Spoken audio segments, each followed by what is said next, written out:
अष्टावक्र गीता उपदेश संख्या AG 41। साधक का मार्ग यही है, वह सुख और दुख दोनों में केवल देखता रहे। यही देखना ही सच्ची साधना है। इसी देखने की गहराई में उतरकर साधक मौन की उस अवस्था को छूता है जहाँ सब कुछ संभव में विलीन हो जाता है। यही समत्व योग है जनक, और यही आत्मा की वास्तविक स्थिति।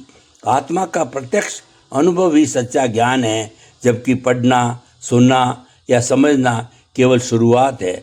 अष्टावक्र समझाते हैं कि जब तक तुम आत्मा का अनुभव नहीं करता, तब तक तेरा ज्ञान अधूरा रहता है, क्योंकि आत्मा को शब्दों में बांधा नहीं जा सकता। वह तो केवल मौन में स्वयं प्रकट होती है। जनक, जब तुम पूरे समर्पण के साथ भीतर स्थिर होता है, विचारों को केवल देखता है और उनमें उलझता नहीं, तब धीरे धीरे आत्मा की झलक मिलने लगती है। यह झलक इतनी प्रबल होती है कि सारे द्वंद्व स्वतः समाप्त हो जाते हैं, और यही अनुभव ब्रह्म ज्ञान कहलाता है। इसे पाने के लिए बाहर भटकने की आवश्यकता नहीं, मार्ग तो भीतर ही खुलता है। अष्टावक्र कहते हैं, याद रख जनक, इच्छा ही बंधन की जड़ है, चाहे वो सांसारिक सुख की हो या फिर मुक्ति की ही क्यों न हो। जब तक चाह शेष है, तब तक पूर्ण स्वतंत्रता संभव नहीं। इच्छा चाहे कितनी भी सूक्ष्म क्यों न हो, वो मनुष्य को संसार से बांधे रखती है। मुक्ति का द्वार तभी खुलता है जब भीतर से यह गहरा अनुभव हो जाए कि वास्तव में कुछ भी चाहना आवश्यक नहीं है। यह चाह का गिरना किसी प्रयास का परिणाम नहीं, बल्कि आत्म साक्षात्कार का स्वाभाविक फल है।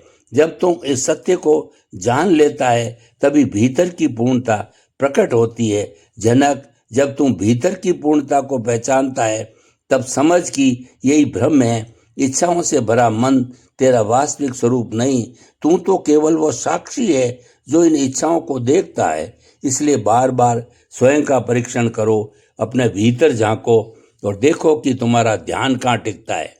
क्या तुम आत्मा में स्थिर है या विषयों में भटक रहा है? आत्मज्ञान की राह पर चलते हुए साधक को निरंतर आत्मनिरीक्षण करना चाहिए। यह परखते रहना चाहिए कि भीतर दया, सत्य और संतोष जैसे गुण उभर रहे हैं या नहीं। यदि मन में अशांति है तो समझो कहीं न कहीं तो विषयों में उलझा है, और यदि भीतर शांति और स्थिरता है तो तुम सही मार्ग पर है। जनक, आत्मनिरीक्षण ही साधना का मूल है, क्योंकि जब साधक अपने भीतर छिपे असत्य को देख लेता है, तब सत्य स्वतः प्रकट हो जाता है। जनक, सत्य कभी बाहर से नहीं आता, वह तो भीतर से ही उभरता है, जन्म लेता है और प्रकट होकर जीवन को एक नई दिशा देता है।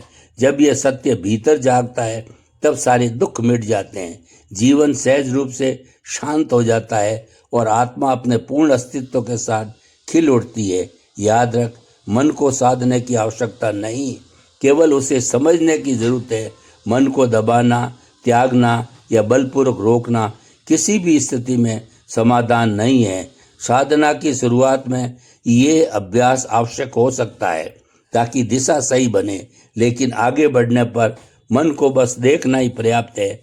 जब मन को बिना विरोध, बिना हस्तक्षेप के देखा जाता है, तो स्वयं शांति की ओर झुक जाता है। वास्तव में नियंत्रण की नहीं, समझ की आवश्यकता है, और ये समझ ही साधक को भीतर की स्थिरता तक पहुंचा देती है। जनक, मन की गतिविधियों को बस स्वीकार करो, उनमें दखल मत करो। यही स्वीकार ही ध्यान है, और ध्यान किसी क्रिया का नाम नहीं, बल्कि जागरूकता की अवस्था है। जब तुम मन को मित्र बनाकर उसकी प्रकृति को समझता है, तब वो धीरे धीरे आत्मा में विलीन हो जाता है। अष्टावक्र समझाते हैं कि आत्मा ना कुछ करती है, ना कुछ भोगती है। जो भी घटित होता है वो मन और शरीर के स्तर पर होता है।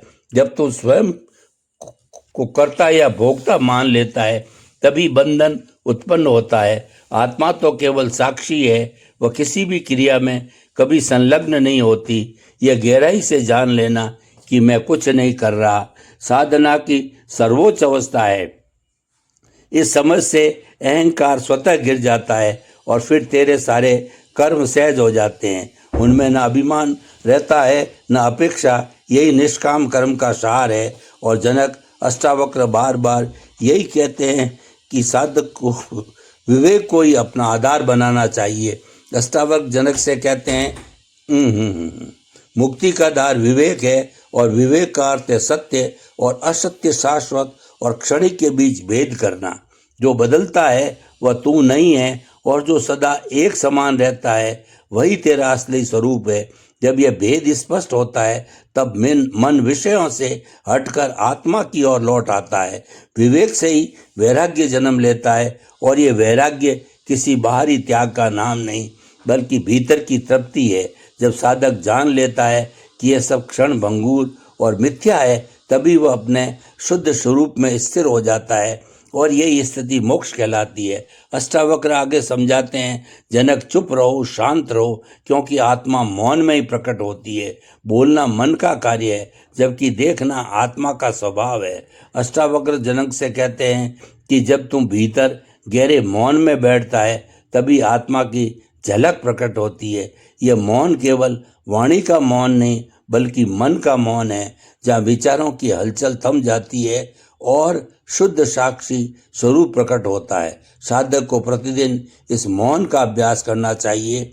ध्यान में बैठकर कुछ सोचना नहीं, कुछ चाहना नहीं, बस अस्तित्व में ठहर जाना। यह ठहरना ही आत्मा की उपस्थिति में पूर्ण समर्पण है। बस मौन हो जाओ, शांत हो जाओ, क्योंकि मौन ही आत्मा का स्वभाव है।